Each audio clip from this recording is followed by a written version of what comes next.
amigos? Bienvenidos a esta nueva emisión de Seguridad Sin Filtro.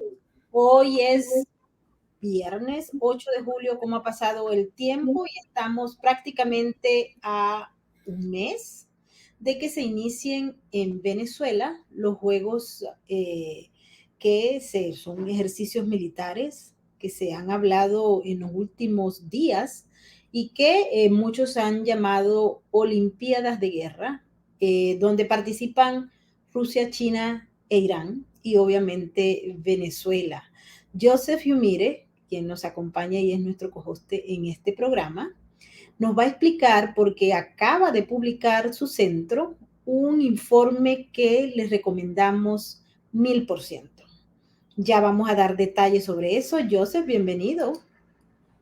Hola, Mabel, ¿cómo estás? Gracias por tenerme, saludos a la audiencia de Seguridad Sin Filtros, siempre un gusto estar con ustedes. Esto ha sido una semana muy llena en términos de mi centro particularmente, porque nosotros siempre estamos sacando informes, nosotros no buscamos sacar titulares, entonces no es que estamos buscando poner titulares, sacamos análisis y voy a explicar entre poco cuál informe sacamos, pero a veces sacan titulares porque a veces hay algo que es interesante para las noticias, y en este caso fue lo tanto. Entonces, me gustaría tal vez Mabel, empezar con un contexto de cómo... pero vamos, Joseph, antes de empezar, tenemos que darle la bienvenida a toda la gente que hasta ahora se está incorporando a nuestro super chat, porque hay mucha gente que es súper fan de Joseph y nos dicen, ¿cuándo traes a Joseph? ¿Cuánto traes a Joseph? Y son muy celosos porque Joseph es uno de los analistas más queridos de Sin Filtros y de Seguridad Sin Filtros. Así es que aquí lo tienen. Hoy viernes nos despedimos con este análisis de una semana que, como bien Joseph dice, ha habido demasiada información importante para el análisis, así que bienvenidos todos y un gran saludo a todos los moderadores de este canal. Y empecemos, Joseph, hablando del informe que todos pueden leer, y ya Joseph les va a explicar cómo llegar a él, porque es importante. Él tiene lo que son los BRIC con B de Venezuela, Rusia, Irán y China. Son países que están unidos con un objetivo común que es contra Occidente, y ahí en el informe les va a explicar exactamente a qué se deben estos ejercicios militares que muchos han llamado las Olimpiadas de la Guerra. Adelante, Joseph. Sí, gracias, Mabel. Bueno, antes de mostrar el informe, quiero darles en contexto, ¿no? Es un poco de proceso que hacemos en mi centro, que estamos en Estados Unidos. Nosotros siempre estamos analizando lo que se llama amenazas transregionales. Eso incluye los actores estatales, como Rusia, China e Irán, pero también incluye actores no estatales como grupos terroristas, crimen organizado transnacional y la convergencia de todo ello. Entonces, de mes a mes siempre, bueno, de semana a semana realmente, pero de mes a mes en el equipo más grande de investigadores que tenemos, hacemos una llamada para empezar a hacer preguntas más que todo, porque en investigación hay este dicho que no hay malas investigaciones, hay malas preguntas, porque si no haces buenas preguntas no vas a tener las respuestas adecuadas. Entonces, una de las preguntas que surgió en enero en nuestra llamada era sobre los Army Games. Okay, explico qué es los Army Games. Los International Army Games es un juego, es un ejercicio militar, una competencia militar que hace Rusia desde 2015. Es el primer año que lo inauguraron en 2015. Es el ejercicio más grande del ejército ruso, donde ellos invitan 30, a veces 40 países en el mundo, mayormente aliados de Rusia, para participar en estos, lo que algunos llaman como las Olimpiadas de Guerra, específicamente las fuerzas especiales de esos países, ¿no? En Estados Unidos y en América Latina tenemos algo parecido que se llama Fuerzas Comandos. Fuerzas Comandos es cuando Estados Unidos y nuestros aliados de América Latina hacemos una competencia de las fuerzas especiales de cada país que participa. Esto es algo parecido, y Rusia, no puedo decir esto con 100% certeza, pero me parece que la razón que Rusia empieza esto es para dar un poco la contra de Estados Unidos. Entonces, la pregunta surgió en esta llamada en enero de dónde y cuándo van a ser los Army Games de 2022. Normalmente lo hacen en agosto o septiembre cada año y normalmente lo anuncian en enero o febrero máximo. Y ya estábamos a finales de enero y no había nada anunciado. Nos preguntamos nosotros mismos entre el equipo. Entonces yo dije, bueno, no sé, sería interesante. Y ya empezamos a especular de qué sería si lo hacen en Venezuela. Y había algunos en el equipo que pensaban que no, tal vez sí, en algún momento claramente lo iban a hacer en Venezuela, pero tal vez no de 2022, tal vez 2023, 2024 sería más adecuado. Acuérdense que en este momento había mucho rumor de una invasión a Ucrania. Ya se estaba hablando muy fuerte aquí en Washington sobre esto. Pero quisimos saber si Venezuela estaba dentro de la carta de los juegos donde querían tomar unas competencias. Ahora es importante aclarar, son varias competencias y hacen diferentes competencias en diferentes países. So, digamos que hay 30 países que participan. No todos los 30 países van a ser anfitrión de una competencia, pero digamos la mitad, 15 países van a tener competencias y normalmente tienen uno, dos, tres competencias en cada país, ¿no? Entonces, bueno, entonces en febrero surge una conversación. Yo tuve una conversación con un cuerpo diplomático de un país en Sudamérica, no puedo decir qué país, ese cuerpo diplomático en su cancillería de su país estaba conversando con el embajador ruso de ese país, ¿no? Y esto no es Colombia, algunos van a especular, no es Colombia, ¿no? Y querían saber qué tipo de preguntas podían hacer en la conversación que iban a tener con el embajador ruso. Déjame poner un paréntesis en esto, en decir que en febrero, a principios de febrero de este año, los embajadores de Rusia en muchos de los países en Sudamérica y en América Latina en general estaban reuniéndose con los gobiernos porque querían limpiar su imagen. ¿Por qué? Porque ahora lo sabemos, porque ellos sabían que iban a invadir Ucrania, ¿no? Entonces querían poner la línea muy, muy, muy limpia antes de esa invasión. Es un poco de lo que se llama disuasión, de confundir un poco el ambiente. Entonces me preguntaron esto y yo dije, bueno, si te vas a reunir con el embajador de Rusia, sería bueno que le preguntas dónde va a ser los Army Games este año, ¿no? Porque eso es algo que debe saber todo el cuerpo diplomático de Rusia a nivel mundial. Tuvieron la reunión y me respondieron y me dijeron que el embajador ruso dijo que no se ha discutido, que no.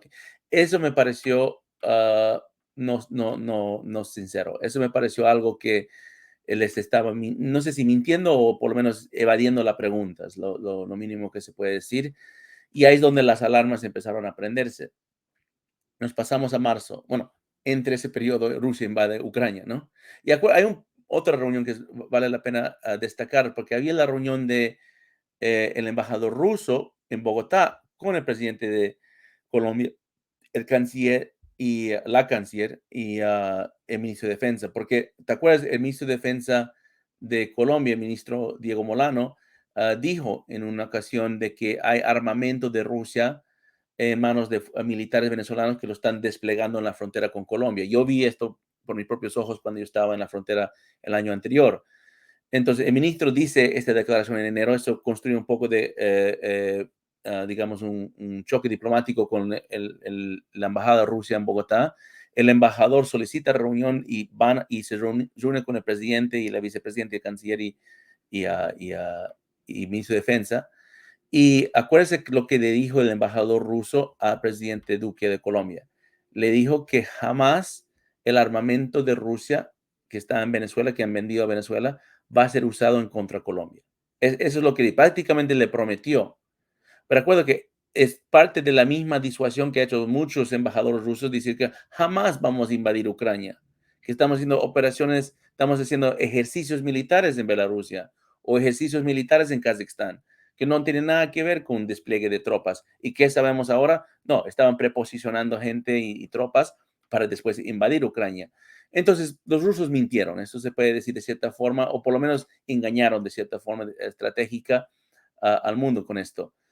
Bueno, vamos a marzo. En marzo se empieza a notar o el equipo empieza a notar redes, cuentas en Twitter y redes sociales que empiezan a propagandizar sobre lo que ellos llamaban Venezuela Army Games, pero prácticamente lo de Rusia, ¿no? So, ya empieza a salir público. Yo estoy en Colombia en este momento y en conversaciones con diferentes militares colombianos me preguntan qué opino de eso. Yo digo, bueno, es algo que hay que tener pendiente. Y es más, me preguntan si eso puede ser real o es un bluff. Es algo que simplemente se está demostrando para demostrar y tal vez una forma de provocación, pero sin dientes, ¿no? Sin algo real. Yo dije, mira, años atrás todavía decía que es un bluff, pero en este año, como están las cosas, yo diría que hay que tomar estas cosas un poco serio. Claro que sí es propaganda, pero la propaganda no significa que es mentira, ¿no? Y además, ya con lo que la invasión de Ucrania, yo creo que nada está fuera de posibilidad, porque parece, yo no pensé que Rusia iba a invadir Ucrania. Yo sabía que lo iban a invadir, pero no directamente Kiev y no directamente en la forma como lo hicieron a finales de febrero de este año. Bueno, prácticamente para resumir las cuentas, en mayo ya se confirmó esto. En mayo ya había reuniones entre Rusia y Venezuela, habían especialistas rusos que llegaron para entrenar y preparar el terreno en Venezuela, el ministro de Defensa ruso, el ministro de Defensa de Venezuela, ya hablaron de esto y hasta escogieron dónde hacerlo. En Fuerte Tarapaima, que tengo entendido es en Estado Lara, y tengo entendido es un lugar de entrenamiento que tienen en las Fuerzas Armadas de Venezuela. Entonces, bueno, eso me lleva al informe. Y disculpa que tuve que dar ese preámbulo, pero creo que es importante entender cómo llegamos. Porque tuvimos la discusión si el informe, déjame explicar el informe. El informe está en nuestra página web. Lo vas aquí abajo, se llama el RIC Monitor. La mejor forma, muchos me han preguntado cómo lo accedemos en la página web. Bueno, vas a donde está Research, que es investigaciones, y esos son todos los diferentes tipos de informes que tenemos. Mayormente, casi 80%, 90% de esto está en inglés. Algunas cosas en español. Rick Monitor es un informe que sacamos mensual o a veces cada 2 meses. Y cuando apretamos en el Rick Monitor, salen todos los informes que hemos sacado, ¿no? Yo sé, porque no lo mostramos en pantalla para que la gente lo pueda ver y pueda ubicar Ah, en el, sí, vamos a mostrárselo en pantalla de tal manera que ustedes puedan tener acceso directo al informe BRIC, que como les dice Joseph, lo publican cada 2 o 3 meses, así que vamos, estamos listos, Joseph. ok, sí, disculpa, sí, buena sugerencia. Bueno, aquí está, está en nuestra pantalla principal, pero si quieres vas a Research acá, los de investigaciones, y vas aquí a Rick Monitor. Este es el informe que estamos hablando, Rick. Y Rick significa Venezuela, Rusia, Irán y China. Es un poco un juego de palabras de lo que es BRICS, que es otra cosa, que es Brasil, Rusia, India, China, que son las economías emergentes. Entonces nosotros usamos ese juego de palabras para usar a la alianza que yo creo que es la más importante, que es BRIC, porque esa otra alianza se trata de vender que son economías emergentes. Vamos a ver si algún día sus economías desplegan, porque todas esas economías están fallando. En cambio, BRIC, con B de Venezuela, Rusia, Irán y China, realmente es una alianza. Y ahora se está evidenciando esta alianza de una forma muy fuerte. Entonces, desde 2019, creo, desde 2018, empezamos a sacar este informe para mostrar las actividades que estos tres países, Rusia, Irán y China, están haciendo en la región. Entonces, todo fuente abierta, todo notas periodísticas, a veces notas de medios estatales de ellos, porque a veces hay algunas cosas que ellos reportan que nadie más cubre, entonces, pero tratamos de no sacar mucho de eso porque sabemos que es propaganda de ellos. Sin embargo, sacamos, y este año empezamos a tomar estas portadas que son un poco más diseñadas, porque antes era más básico como lo mostrábamos. El punto es, aquí tienes una cantidad de información. Ahora, el último informe que se llama Petro y el huracán bolivariano lo pusimos en español. No siempre lo tenemos en español, pero me pareció importante por la cantidad de información que estaba en esta, ponerlo en español. Entonces, aquí está la versión en español. Petro y el huracán bolivariano. Bueno, ustedes pueden entrar para leer, pero prácticamente son estos dos párrafos que la prensa agarró, donde hablamos de estos juegos militares internacionales que iban al mismo tiempo que Gustavo Petro se va a posicionar en Colombia, al otro lado de la frontera en Venezuela, se va a preparar para estos Army Games, que es lo que estábamos hablando, y empezamos a hablar de qué tipo de competencia y qué países van a participar y todo esto, ¿no? Y lo damos un poco de eso. Realmente no sacamos mucha información porque la idea no era poner datos ni nada, es solo poner atención. Bueno, los medios lo agarraron. El primer medio tengo que reconocer que lo agarró es este periódico que tenemos aquí en Washington, que se llama Washington Free Beacon, que es muy bueno, y hay un periodista que se llama Adam Credo, Les sugiero que todos lo siguen. Él saca muchas noticias que después los medios más grandes lo siguen. Y él habla, como dice este titular, que Irán, Rusia, China van a hacer juegos militares en Latinoamérica. Y él cubre con buena nota periodística del informe y saca. Después en español lo saca Infobae. Y Infobae hace más o menos un artículo parecido, sus propias palabras y sus propias notas, y citan el informe, y la noticia empieza a crecer. Al mismo tiempo, RCN de Colombia estaba teniendo un especial donde yo salgo también, un especial de varios reportajes consecutivos sobre el tema de la frontera entre Colombia y Venezuela. El reportaje especial son 4 diferentes capítulos y les sugiero a la audiencia que lo miren, que son muy buenas. Se llama Peligro en las Fronteras. Es en RCN Noticias de Colombia. El primer capítulo se trata de ELN, la estrategia de ELN que tiene para defender el régimen de Maduro en caso de un conflicto con Colombia. Es en base de testigos y documentos y todo lo muestran. El segundo capítulo se trata de armamento en Venezuela, que Venezuela ha recibido de Rusia y otros aliados, Irán y otros, y documentan el armamento. Y el tercer capítulo, que es la que estoy mostrando ahorita, que salió el 6 de julio, se trata de estos juegos. El titular, ¿no? Maniobras inusuales en la frontera coincide con los juegos de guerra en Venezuela, lo mismo que estamos hablando. Ellos cubren con un poco más detalle y también hablan de algo que la inteligencia militar colombiana ha podido descubrir, de que hay por lo menos 55 blancos. Aquí vamos a llegar a esa parte de la noticia, que creo que es aquí. En la lista de los objetivos militares venezolanos dice que hay por lo menos 55 puntos estratégicos que han sido trazados como objetivos militares en caso de una confrontación armada entre Venezuela y Colombia. Algo que es un poco preocupante si estás en Colombia, porque son muchos blancos. Y lo que yo dije, yo aparezco en este reportaje y me preguntan en mi análisis, lo que yo digo que esto en el documento parece como un punto estratégico para una confrontación militar que yo creo que nunca va a llegar, especialmente que Petro es presidente ahora en Colombia. Sin embargo, la inteligencia, reconocimiento y vigilancia sobre estos puntos estratégicos fácilmente se puede convertir a blancos de grupos terroristas como el ELN o hasta las disidencias de las FARC para tomar acciones si es que es necesario, porque la inteligencia ya está hecho. Y ellos después terminan su informe hablando de lo que hemos hablando hoy, las Olimpiadas de guerra. Aquí ves un quote de mío donde yo digo que son un pretexto para movilizar tropas y armas en las regiones de interés. Doy un poco de ese repaso periodístico para poner a la audiencia, uno, para que tengan referencias de qué leer para más el tema, pero que esto es un tema que se sacó ahora a la luz pública, que se conoce ya un buen tiempo, y de aquí hasta 13 de agosto es cuando empieza en Venezuela. Los Army Games empiezan el 29 de julio en el mundo, o sea, Rusia, inauguran en Rusia. El 13 de agosto la competencia de francotiradores y fronteras va a empezar en Venezuela, en Fuerte Tarapaima. Y salvo que algo lo cancela o algo cambia, pero hasta el momento es así. Y yo creo que las noticias van a seguir aumentando sobre esto hasta esa fecha.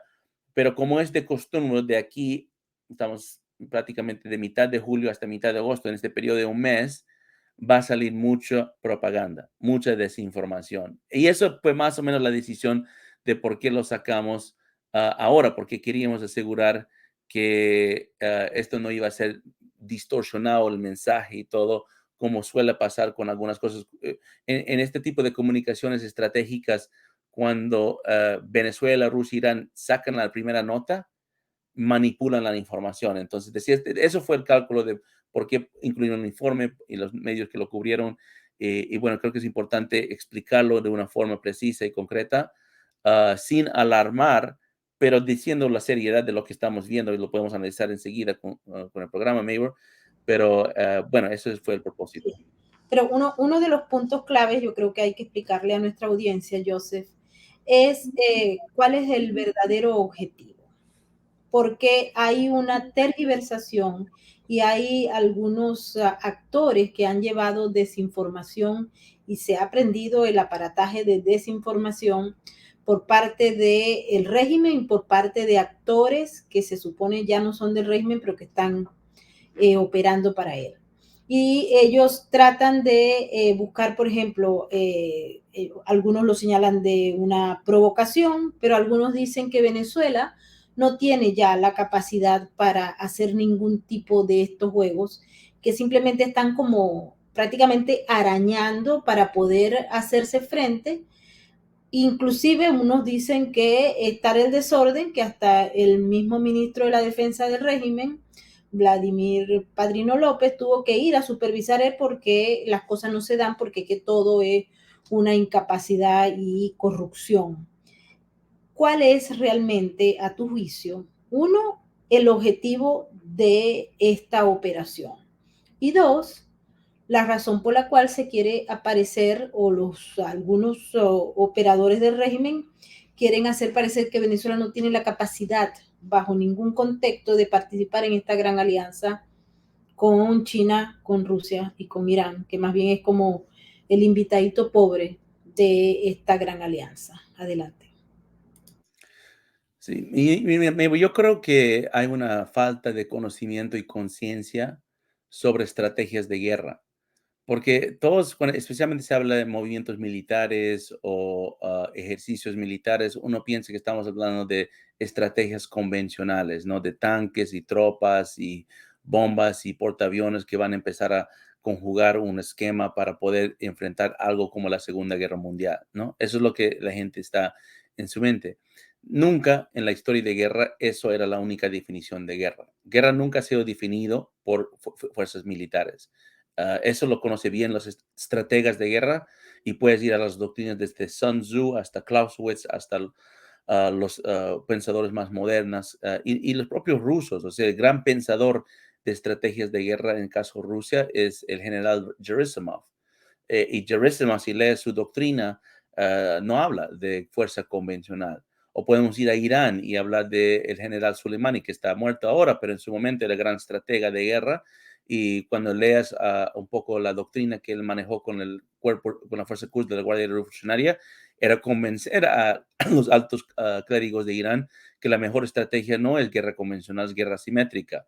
Entonces, y creo que hay que entender eso de guerra simétrica, es más importante que nunca, hasta con el caso de Ucrania, porque en el lado convencional la guerra no le está yendo bien a Rusia, pero en el lado asimétrico, con la crisis alimentaria, con la crisis petrolera, con la guerra económica, les está yendo más o menos creo que en la dirección que ellos quieren llevar.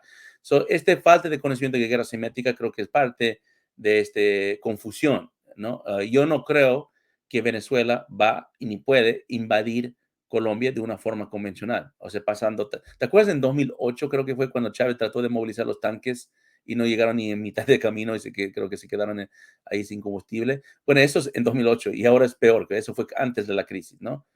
Pero no es la estrategia que Venezuela maneja. Entonces, ¿dónde entra los juegos militares, estos Olimpiadas de Guerra, estos Army Games, dentro de una estrategia asimétrica? Y son dos cosas, y es lo mismo que dije en RCN. Para empezar, claro que es propaganda, pero es propaganda para algo, ¿para qué? Es propaganda para normalizar el movimiento de fuerzas especiales de Irán, Rusia y China en América Latina. Ahorita, si una miembro de la Fuerza Quds está viajando en América Latina, es inusual y es algo alarmante para muchos de los países, especialmente Argentina, que están con este tema ahorita por el avión, que sé que has cubierto mucho en el canal. Pero si alguien de las Fuerzas Especiales de Rusia o de China también están en América Latina, eso alarma. Entonces quieren normalizar, decir que no, es normal que vengan acá porque vienen a participar en juegos militares, igual que Estados Unidos hace con sus aliados. Eso es normalizar, es relativizar ese tipo de presencia. Eso es propaganda, pero eso tiene objetivo. Segundo, y esto ya lo sabemos muy bien, ejercicios militares, especialmente las que maneja Rusia, son pretextos para movimiento de armamento, tropas y otras formas de capacidades que van a usar en el futuro. Okay, el ejemplo de Bielorrusia es muy claro en esto porque todo el mes de enero había una especulación pública, un debate prácticamente entre la OTAN y el mundo de que sí Rusia va a invadir Ucrania y la razón que tuvieron ese debate por el despliegue de la cantidad de tropas que estaban en las fronteras rodeando a Ucrania. ¿Se acuerda de esa parte, no? Eran como, no me acuerdo el número, pero que eran como 300,000 tropas, algo así, que se empezaron a rodear la frontera. Y Rusia, ¿cuál fue su respuesta a Rusia cuando la comunidad internacional le pregunta a Rusia qué estás planificando con este movimiento de tropas? Ellos dijeron, no, estamos haciendo ejercicios militares en Bielorrusia. No tiene nada que ver. Los propios soldados rusos no sabían que iban a hacer una invasión. A ellos les dijeron que iba a ser un ejercicio militar en Bielorrusia. Pero de un día al otro, el orden cambió y dijo, ya no es ejercicio, el ejercicio acabó, necesito que ataquen Ucrania. Ahora, yo no estoy diciendo que eso es lo que van a hacer en Venezuela, que van a invadir o atacar, pero lo que estoy diciendo es que eso te muestra un precedente, y es un ejemplo nomás, hay varios, de cómo ejercicios militares son pretextos para movimientos militares de otra forma.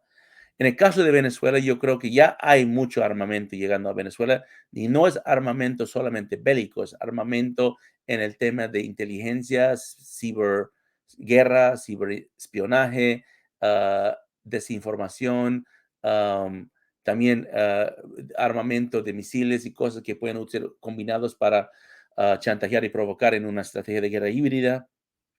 Muchas capacidades están llegando a Venezuela que no tenían antes ya por buen tiempo. Pero yo creo que esto va a, como dije antes, poner un posicionamiento más duro en lo que ellos van a empezar a hacer en el futuro. Entonces yo creo que de esto se trata. Por eso es importante, no hay que minimizarlo, porque no es que, es una cosa que Venezuela no tiene capacidad o simplemente es una competencia de francotiradores que van a hacer algunos tiros ahí en el Fuerte Terapaima y ya va a pasar. No, es un precedente y es algo que es parte de una evolución y proceso de meter más militar Rusia, Irán y China, no solo en Venezuela, pero en toda América Latina. Y el hecho que creo que el presidente en el otro lado de la frontera va a ser Gustavo Petro, yo creo que no van a tener ningún problema en esto, o sea, no van a tener ningún desafío y posiblemente ni siquiera Estados Unidos va a poder tener tanta habilidad de vigilar en caso que haya algo, porque nosotros dependemos mucho de Colombia para hacer este tipo de operación. Entonces, yo creo que es importante analizarlo, especialmente antes que la propaganda dura empieza por parte de los propios regímenes. En ese caso, Joseph, y importante destacar que podría ser un pretexto para que tropa y material, armas rusas, chinas, lleguen a América Latina, pero en particular a Venezuela y estén ahí cerquita de la frontera, donde el escenario está cambiando, Joseph. Nos llama la atención que la llegada de Petro, él haya planteado que, bueno, pues va a restablecer relaciones directas con Maduro, Monómero va de vuelta para Pequibén y ha dicho algo importante en el marco de todo eso y es que va como a limpiar la frontera, ¿no? Él no se ha referido claramente en relación a qué es lo que va a pasar también con los Estados Unidos, pero lo que sí tenemos claro de antemano es que va a haber un acercamiento a Venezuela y a la Venezuela de Maduro. Hay mucha gente que ya se está yendo, que pasó, formó parte de este gobierno interino, pero que ya se está yendo de Bogotá. Sabemos de casos específicos que ya están buscando unos terceros países para huir ante la llegada de Petro al poder. Pero la influencia en el caso de los Estados Unidos, ¿es esto una especie de revisar la vulnerabilidad que pueda existir en Estados Unidos en ese patio trasero? ¿Tú crees? O sea, con Petro ahora en el poder, el fortalecimiento de las relaciones y estos tres actores suprarregionales allí activos, participando con militares en ejercicios que también pues contribuyen, como tú dices, a llevar armas, etcétera. ¿Esto busca vulnerar más a los Estados Unidos o tal vez decirle, aquí estamos nosotros y creo que somos los dueños de este pedazo de tierra que tú dejaste abandonado? O sea, ¿cómo se puede leer eso en relación a la seguridad y a los Estados Unidos como actor fundamental en América Latina, que para nadie es un secreto, ha perdido espacios importantes? Sí, yo sí, de cierta forma, tal vez no tanto con un enfoque claramente de solo dar un mensaje con Estados Unidos. Yo obviamente creo que es parte del esfuerzo, pero yo diría que es más sobre los aliados de Estados Unidos en América Latina, ¿no? que se está quedando menos y menos cada año, ¿no? Y creo que la tarea es, de cierta forma, lo que dije antes, es de una normalización. Creo que eso tiene que ver con normalizar su presencia y reemplazar la presencia de Estados Unidos. O sea, entonces, en esa forma creo que es en esa dirección directa. Pero también yo creo que tiene que ver con lo que estás diciendo, Memo, con legitimizar y deslegitimizar. Ah, lo que yo dije es que aceptar, no sé si aceptar es la palabra, pero normalizar este tipo de presencia debilita a las democracias en América Latina. Porque la razón que hay una preocupación de Venezuela, de Rusia, de Irán, de China, es por su modelo de gobernanza autocrático y en algunos casos totalitario. Eso es la razón. O sea, si fuera Alemania, Francia y Suecia que estarían en juego militares en Venezuela hasta, no estaríamos nadie alarmado, ni creo que, bueno, van a hacerlo, va a ser un poco inusual porque tampoco hacen eso en esta zona, pero bueno, no estamos hablando de gobiernos totalitarios. En este caso estamos hablando de gobiernos totalitarios que ya tienen una larga historia de estar empezando conflictos en el mundo. Lo han hecho en el Medio Oriente, lo han hecho justo ahorita en Ucrania, lo están haciendo ahorita en Asia Pacífico. Y esto es lo que nos preocupa porque la sensación es de que quieren empezar un conflicto en América Latina. O sea, un conflicto, no un juego militar, que en el futuro quieren empezar algo que es mucho más violento. Entonces, eso es lo que creo que el contexto de eso. Y obviamente yo creo que Rusia, Irán y China permanentemente quieren deslegitimizar a Estados Unidos en América Latina. Quieren que los latinos piensen que Estados Unidos es el enemigo y ellos son sus aliados. Eso ha sido el trabajo de influencia estratégica que han estado haciendo por 30 años ya desde la caída del muro de Berlín. Y han incrementado eso en muchas capacidades. Ahora, una punto más, porque ¿cuál es el argumento que vas a escuchar de los que, digamos, están un poco afín a Rusia, Irán y China, ¿no? Que son, digamos, sus amigos en la región. Y no digo a nivel gubernamental, porque los presidentes van a ser un poco cuidadosos, pero los activistas, los que están ahí desinformando, ¿qué van a decir? Yo ya sé lo que van a decir. Van a decir, en Colombia hay 50 bases estadounidenses y hay juegos militares siempre con Estados Unidos. ¿Y cuál es el problema? O sea, ese es el mensaje. El mensaje es, Estados Unidos siempre está haciendo ejercicios militares en América Latina y grupo en sus aliados. Tienen UNITAS, tienen Fuerzas Comandos, tienen Panamex, tienen Operación New Horizons, tienen una cantidad de ejercicios militares todo el año que lo están haciendo y nadie dice nada. Pero cuando estamos hablando de Rusia, Irán y China, ahora una alarma, un escándalo, ¿no? Pero va a la esencia de la pregunta. No vamos a poner una equivalencia moral entre países que realmente, con todos sus problemas, están todavía libres de ese control totalitario y países que ya se perdió la libertad y hay sufrimiento a niveles altos, hay pobreza, hay violencia, pero también la gente está perdiendo su aspiración a futuro. No completamente, porque en Venezuela todavía gente piensa que se puede salir de esto, igual en Irán, igual en Rusia, igual en China, pero los regímenes ahí se están trabajando sobre tiempo para asegurar que esas esperanzas nunca llegan a materializarse. Entonces, de eso es lo que estamos hablando. Van a decir esto, van a decir que Estados Unidos siempre lo hace, porque no puede ser Rusia, Irán y China. Pero Rusia, Irán y China no son Suecia, Alemania y Dinamarca. Rusia, Irán y China son países que están empezando guerras a nivel mundial y quieren llevar ese conflicto a América Latina. Eso es la razón que hacemos este informe en nuestra página web, este Brick Monitor, porque queremos poner en evidencia, bajo reportajes de medios creíbles, de qué es lo que hacen Messi. Messi, como digo, tenemos 3 años de estos reportes y realmente lo estamos mirando por 10 años. Entonces, esto para mí ya es un hecho. Es por eso que yo siempre he sabido que esto podía venir, porque lo vimos montando poco a poco. Y hay otro aspecto importante, cuando tú hablas sobre esa deslegitimidad que quiere hacerse sobre las democracias, los derechos, las libertades y el modelo de vida occidental. En el caso de Colombia, que hay mucha gente que está preocupada ante el ascenso al poder de Gustavo Petro. Gustavo Petro no es un actor que acaba de llegar, tiene una larga trayectoria, tiene antecedentes que lo vinculan directamente a estos países que están buscando desacreditar el sistema, la democracia y las libertades. Y hemos visto en Colombia cómo el proceso de movimiento de las narrativas, Joseph, hace pensar que Petro no se va a salir de la línea porque las instituciones colombianas son fuertes y todavía tienen la capacidad de rechazar o de evitar que sean tumbadas, que sean colocadas en el bando contrario, es decir, del lado de Venezuela, de Nicaragua, de Cuba, de etcétera, y obviamente bajo la tutela de Rusia, China e Irán. Y muchos lo dan como un hecho y dicen es que no va a pasar ni en el ejército colombiano, tenemos todas esas bases militares de Estados Unidos allí, Petro no se las va a poder quitar de encima porque va a tener entonces un debilitamiento de su liderazgo. Pero hasta qué punto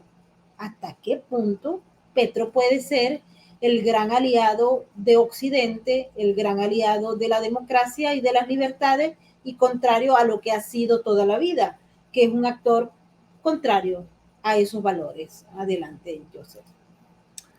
Sí, yo creo que siempre hay esta cuestión, ¿no? Siempre hay como un sentido de optimismo, esperanza, ¿no? Que pasó con Castillo en Perú recientemente, ¿no? Con Castillo en Perú, pasó con, no sé si hay, uy, no sé, dame un segundo. Se te prendió la música. Dice, hoy es viernes, Joseph, y el cuerpo lo sabe. Adelante. Bueno, ya ¿Sabes, ve, no, sabes lo que, yo no, lo que, tengo sabes lo una que es? con Luis. Son los propagandas de las páginas web, ¿no? Cuando se salgan No, de... entonces se quiere ir para el bar con Luis. Mira, es viernes y no solo el cuerpo lo sabe, pero mi computadora lo sabe. Entonces, eso lo está buscando. Bueno, pues quería compartir la pantalla para mostrar el Rick Monitor, porque hay justo de lo que tú estás diciendo, un frase, una sección sobre esto. So, a ver si aquí, ya, perfecto. Bueno, es por eso lo que estaba diciendo era, Maybor, que siempre hay esta sensación, este optimismo de que, bueno, tal vez no va a ser tan malo, ¿no? Eso siempre es la reacción inicial. Entonces, en el informe que se titula Petro y el huracán bolivariano, el huracán bolivariano es lo que Diosdado Cabello ha mencionado en varias ocasiones en su programa Masodando para hablar de lo que va a venir en América Latina, lo que es inevitable, lo que él dice, ¿no? Entonces, aquí en esos primeros, prácticamente los primeros dos párrafos, hablamos de esto y hablamos de cómo ellos, era muy curioso para mí que durante la campaña, ¿te acuerdas que Nicolás Maduro y Gustavo Petro se insultaron, ¿no?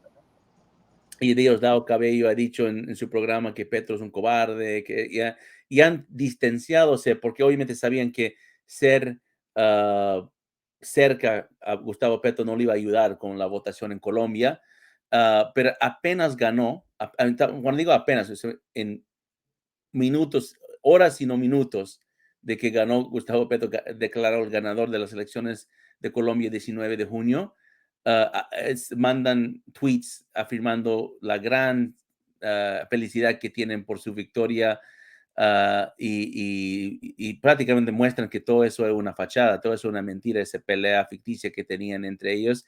Y me acuerdo que creo que esto fue Nicolás Maduro, si no me equivoco, no sé si fue Diosdado Cabello, pero en su tweet pusieron esta frase de unidos saldremos victoriosos, que muestra un poco que tienen una unión que están haciendo. Y aquí lo que hablamos en este informe, y lo voy a leer si me permites, porque creo que es más fácil que lo lea, que lo explique, Sí, eh, adelante.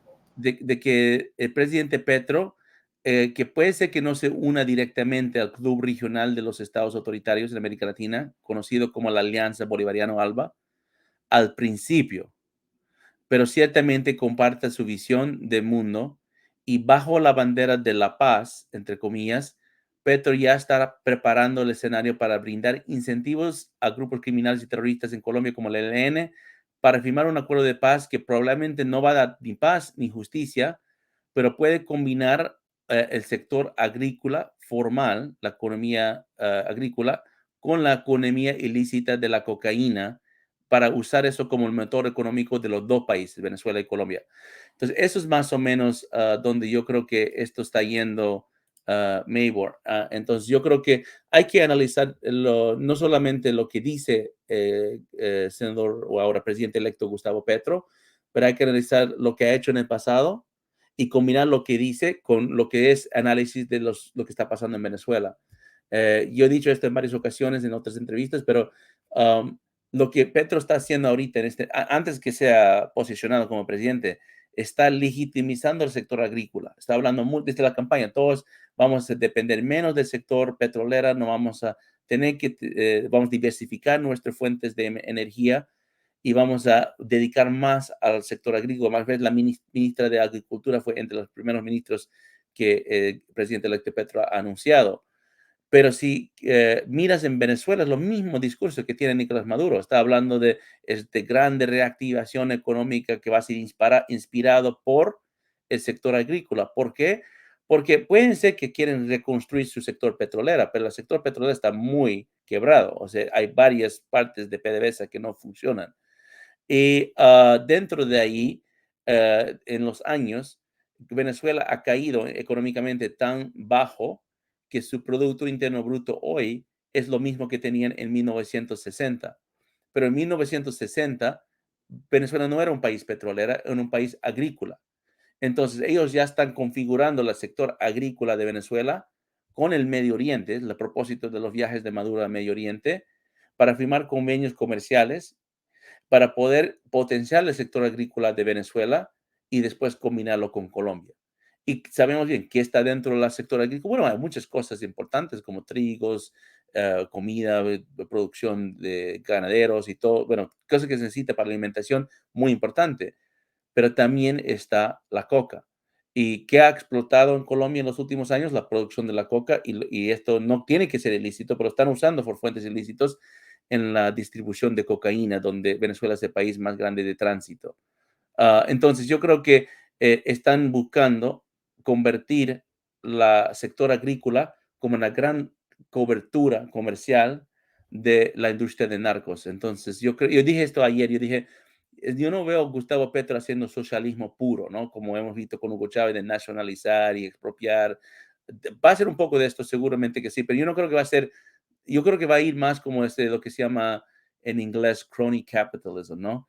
Va a usar el nombre de capitalismo, pero no es capitalismo, porque es prácticamente es un mercantilismo donde va a dar preferencias a sus amigos y va a dar impunidad a los narcos. Y lo va a hacer todo en nombre de paz. Y la gente que le va a creer eso es prácticamente la misma gente que creó a Hugo Chávez y a los demás, y hemos visto los resultados. Nosotros hemos tenido ya el seguimiento, por ejemplo, de lo que dice Diosdado Cabello en su programa. Y él planteaba la semana pasada, y bueno, a lo largo de toda esta campaña electoral en Colombia y el proceso electoral como tal en las dos vueltas, que Duque tenía sus días contados, ellos lo sabían, ellos lo advirtieron, él lo advirtió y lo volvía a repetir, se burlaba y desacreditó a Duque como presidente y luego pues esta semana que concluye, Diosdado Cabello estaba burlándose de Duque porque él dijo que durante su presidencia Maduro no iba a entrar allá a Colombia. Pero Petro ha dicho también que él va a respetar, porque el que organiza la transición al poder y la entrega del poder es el gobierno saliente. Entonces dijo, bueno, vamos a respetar esto, ¿no? Entonces Diosdado Cabello dijo, bueno, ok, Petro dijo esto, pero a ver, después de una hora X, pues viene el resto. Entonces él dice, ya lo verán cómo, qué es lo que viene, las cosas van a cambiar a tal nivel que ya ustedes se van a dar cuenta entonces. Y eso nos llamó mucho la atención porque coincide con lo que tú dijiste a escasos segundos de que Petro fuera anunciado como ganador. Ellos manejaron un mensaje desde Venezuela, pero también el presidente de Argentina, el de México, todos salieron más o menos con la misma línea y era alianza, es decir, unidos. Unidos somos más. Yo no tengo tanta confianza como tú de Petro. Yo siempre soy muy mal pensada y tú lo sabes, Joseph. Sí, pero yo acabo, Yo lo no que acabo, confío que Petro vaya, pero mi preocupación, espera, porque yo, yo, ya te voy a dar la palabra. Dame un yo, segundito que termino con mi propuesta, con mi pregunta. ok. Es que yo no veo con confianza Petro y me preocupa es el rol que va a jugar con los Estados Unidos. Es decir, Colombia es el aliado principal o uno de los grandes aliados en la América Latina. Y sería, no sé, como inocente pensar, Joseph, que no van a cambiar las cosas con Petro. No, sí, justo, pero es justo lo que está, no sé si tal vez lo dije mal, pero justo lo que acabo de decir es que no hay que confiar. Es lo que acabo de decir. Porque lo que dije, a ver si lo trato de decir mejor, porque lo que dije es que muchas veces hay gente que tiene ese optimismo. Es muy común. Aquí en Washington es cada vez que hay un ah, socialista elegido presidente, siempre, bueno, no, tal vez no va a ser tan autocrático como los antes, los otros. Pero estoy diciendo eso es común, pero no estoy diciendo que es lo que yo pienso o menos que es correcto. Y lo que yo estoy diciendo es de que no, es absolutamente de acuerdo con lo que tú dices, que Petro va a hacer las cosas de una forma muy rápida. Y creo que aunque él va a ser muy calculado, creo que no va a, digamos, no va a firmar acuerdo con Alba el primer día, no va a decir, bueno, ahora Colombia es con Alba inmediatamente, pero yo creo que con el tiempo va a mover la línea a esa dirección. La parte que creo que merece explicar un poco más, que a veces es no tan fácil de entender, es, claro, Petro ha hablado de expropiación en muchas ocasiones, ¿no? Es marxista, Petro viene de un grupo terrorista marxista, que es el M19. Fue formado en economía en la misma universidad en Bélgica de donde fue formado Rafael Correa, ¿no? Entonces, claro que es un socialista de corazón, pero si miramos los modelos hoy en día, estamos hablando en los últimos 10 años, ya no son modelos de socialismo puro como lo que empezó, bueno, o comunismo, lo que empezó Cuba y Hugo Chávez. Hoy en día, el modelo más autocrático es, y no sé si hay traducción en esto, en inglés es crony capitalism, ¿no? Es lo que hace Rusia, capitalismo sin Estado de Derecho, o lo que me dijo una amiga anoche, capitalismo de entre mis amigos, ¿no? O sea, capitalismo para mis amigos, socialismo para los enemigos, ¿no? Algo así, ¿no? O algunos economistas dicen es capitalismo para las ganancias y socialismo para las pérdidas, ¿no? O sea, si quebras es socialismo, si ganas es capitalismo, ¿no? Es lo que está haciendo China, lo que está haciendo Irán, y yo creo que es lo que está haciendo Maduro ahorita. Maduro, ¿por qué está haciendo? En nombre de, él dice, reactivación de su economía, y algunos economistas muy simplistas están diciendo, bueno, está liberalizando la economía. No, lo que está haciendo es poniendo impunidad sobre los narcos, dejando que los dólares flujen en los bodegones y poniendo un mal nombre al capitalismo para decir que esto es capitalismo cuando nunca lo fue.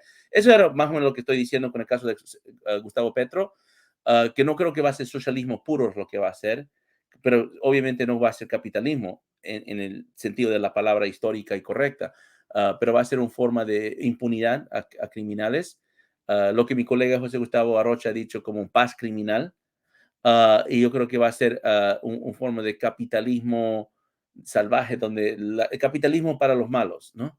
Y para los buenos que quieren mostrar empresas y quieren hacer cosas, si no están dentro de ese sistema, están perseguidos y sacados. Es una forma, de cierta forma, más peligrosa, ¿no? Muchísimo más peligrosa y muchísimo más difícil de advertir para tomar acciones. Y bueno, pues está esa tendencia, como tú bien dices, a creer que todo va a marchar, que las Fuerzas Armadas no están infiltradas, que la sociedad no lo va a permitir y que no vale porque nosotros somos Colombia. Pero como hay tantas experiencias al respecto, ya creo que muchos hemos aprendido la lección. Joseph, otro tema antes de irnos que es muy importante, porque hemos visto cómo América Latina, con muy escasas excepciones, pues ha cambiado de color. Ya nos toca enfrentar en prácticamente 2 meses esas elecciones en Brasil, 2, 3 meses. Y bueno, vemos lo que está pasando en Ecuador con el presidente Guillermo Lasso, vemos la presencia de esas acciones desestabilizadoras permanentes. Hemos hablado con varios colegas de lo que está pasando, por ejemplo, en Uruguay, y allá las cosas no están como se pintan. Y hemos visto a través del análisis de ese avión de Entrasur y los aviones de Conviasa que, por ejemplo, van a Chile, se siguen haciendo operaciones y esto va en avanzada. Y mientras tanto, los Estados Unidos, bien, gracias. El gigante está dormido. Joseph, ¿cómo se despierta? Estamos aquí adentro con una división de la población, con un gobierno, con una inflación que estamos como carcomiendo internamente los Estados Unidos, mientras aquellos están haciendo fiesta porque ya no hay quien los vigile, ¿no? Entonces, que la transformación del hemisferio, Joseph, pareciera que es imparable. Tú siempre tienes el optimismo de decir que es que los estadounidenses se van a levantar y van a parar esto. ¿Es posible a estas alturas pensarlo? Adelante. Sí. Sí, no, sí, Mabel, claro, yo siendo muy realista, yo creo que las cosas van a ir mal por un tiempo. Pero el mentalidad de alguien que está en este tipo de lucha, ¿no? Que estamos todos y que, mira, mi centro se dedica a esto. Somos analistas, somos investigadores, pero a fin de día es una investigación y análisis con un propósito. No es solamente investigar para investigar, es realmente para tratar de defender contra este tipo de olas autoritarias. Y se puede decir que, obviamente, nosotros solitos no vamos a cambiar todo, pero de cierta forma yo creo que hay muchas personas como yo, como tú, como otros que están trabajando con el mismo propósito. Hay un dicho que es muy conocido en las fuerzas especiales de Estados Unidos y creo que del mundo. Y no sé cómo se dice en español, pero en inglés es you're never out of the fight, ¿no? Nunca estás fuera de la pelea, ¿no? Hay aspectos psicológicos a todo tipo de guerra. Y el aspecto más fuerte es la mental, para saber que, y realmente en tu conciencia dura mentalmente, saber que tú siempre vas a ganar.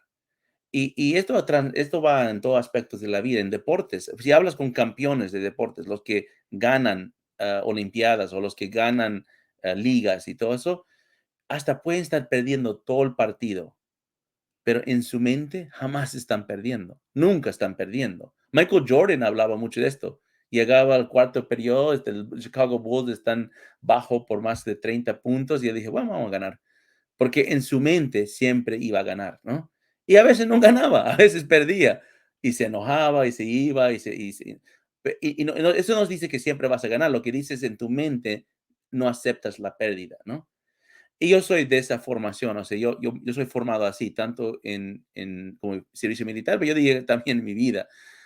Y mi equipo y mi centro no aceptamos la derrota, ¿no? Entonces es por eso que más o menos tengo esta percepción o perspectiva, pero eso no significa que no somos realistas y no sabemos que se va a perder alguno de estos diferentes momentos. Y creo que 2022 ha sido un año de mucha pérdida para los que los que aman la libertad y la democracia, el Estado de Derecho y todo esto. No es que las cosas van imperfectas. Y voy a ser muy sincero, yo creo que 2022, 2023 y hasta 2024 van a ser años muy difíciles, ¿no? Muy difíciles para todos.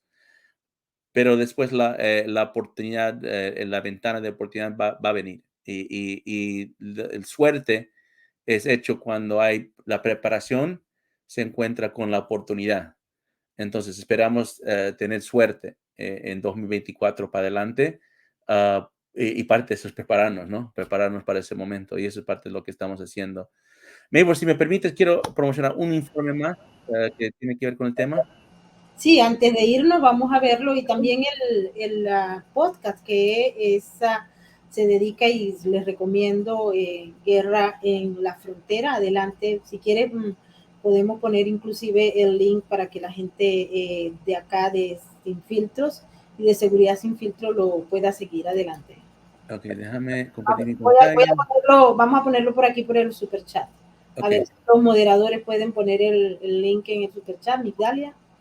Ok, sí, si van a nuestra página voy a poner el link del informe y mira, este es un informe que quería promocionar un poco porque es en inglés, entonces si no leen inglés no les va a servir, pero sin embargo es sobre algo que tiene que ver con todo lo que hemos estado hablando de fronteras, de estos juegos, olimpiadas de guerra, también de Rusia, China, Irán, en las capacidades que están construyendo y lo que están llevando a Venezuela es aviones no tripulados. Y tal vez Maybor merece un programa después solo sobre este tema, ¿no? Sobre drones. Porque drones está cambiando muchos aspectos del conflicto, de guerra, de fronteras y el mundo. Es una buena tecnología. Yo tengo un drone, creo que muchos lo tienen porque tiene aplicaciones comerciales muy buenas, pero también hay aplicaciones malas que lo están utilizando. Entonces, este informe se trata de eso, le llama Killer Drones, de cómo drones comerciales están cambiando el ambiente de seguridad internacional y está escrito por un ex coronel que se llama Bill Edwards, que era el jefe de inteligencia de las Fuerzas Especiales de Comando Norte, que Comando Norte maneja Estados Unidos, Canadá y México, y son muy cerca a las líneas de América Latina porque trabajan más o menos en las líneas. Este es Bill Edwards, ¿no? Y con Bill hicimos un podcast y estos también me han preguntado algunos de los fans de Sin Filtros de cómo encontrar nuestro canal en YouTube, porque no está bajo mi nombre, está bajo el nombre del centro. So, tienen que buscar Secure Free Society en YouTube y cuando buscan Secure Free Society entran a esta página y aquí van a ver, tenemos todo tipo de video, pero el video que lo van a ver es estos podcasts que se llaman Border Wars. Lo hacemos en inglés y español. La última es sobre los drones, que está en inglés, en una entrevista que yo hice con el coronel Bill Edwards, pero los últimos tres de eso fue en español sobre el caso de Marcelo Pecci, el fiscal paraguayo que lo asesinaron en Colombia, un análisis de las elecciones presidenciales en Colombia, un poco de los cumbres y mucho más. Entonces quería promover eso un poco, Maybor, y a lo mejor voy a compartir el link. Me están llamando. A lo mejor. Sí, vamos aquí, Migdalia, si nos está siguiendo, coloca el link aquí en el super chat para que la gente pueda llegar directamente al canal y ver el podcast, pero también si hay alguna persona que lee en inglés, vaya directo al informe, así que se los vamos a poner aquí en pantalla para que ustedes lo puedan ver. Bueno, no lo vamos a poner en pantalla, no yo, se lo vamos a poner aquí en el super chat. Así es que vamos a agarrar para que ustedes lo vean con tranquilidad este fin de semana que empieza con, bueno, creo que nos merecemos descansar un poquito porque hemos estado brincando mucho. ¿Qué vas a hacer el fin de semana, Joseph? Bueno, yo trabajo, lo que pasa es que creo que esto va a ser el primer fin de semana que no tengo una presentación, un informe o algo que tengo que presentar muy urgente la próxima semana. Entonces creo que voy a descansar un poco, pero estamos trabajando mucho. Tengo que tomar un viaje a fines de mes y estamos trabajando mucho para alistar todo para este viaje. Entonces, um, no sé, relajar, tal vez ir al cine, no sé, a Thor. Vamos a ir a ver a todos. Para los que me conocen, yo soy fanático de los películas de Marvel, aunque tengo que ser sincero, las últimas no me gustan tanto, ¿no? Pero espero que Thor no nos decepciona. Me encantó Top Gun, no sé si vieron Top Gun. Si no, no nos va a decepcionar este fin de semana, vamos a ver a todos. Mira, para los, sí, no sé si esto es adecuado, pero sí quiero dar una sugerencia que todos vean Top Gun. Por favor, es una película fenomenal, de las pocas que todavía existen, que no son completamente woke. Y me encanta que Tom Cruise, aunque no sé sus creencias, no sé lo que él opina sobre política ni sobre religión ni nada, pero como actor de acción, es como los últimos muy buenos, ¿no? Y me gustó Top Gun Maverick, era excelente película. Así es. Bueno, así que a descansar, a leer un rato y recuerden que para mantenernos libres hay que estar en la pelea, como dice Joseph, y saber que vamos a ganar, tener mentalidad de ganadores. Así que tengan un feliz fin de semana, nos vemos en la próxima emisión y con Joseph nos despedimos porque en el próximo programa vamos a hablar sobre los drones. Así que feliz tarde, feliz noche a todos los que nos ven desde Europa, feliz madrugada y ya recuerden que sin filtros es miembro de la red de apoyo canino, así que le vamos a dejar en la descripción de este video, no vamos a rodar su mensaje hoy, sino que en la descripción del video les dejamos todos los links, incluyendo los de los artículos y los podcasts de Joseph, ¿ok?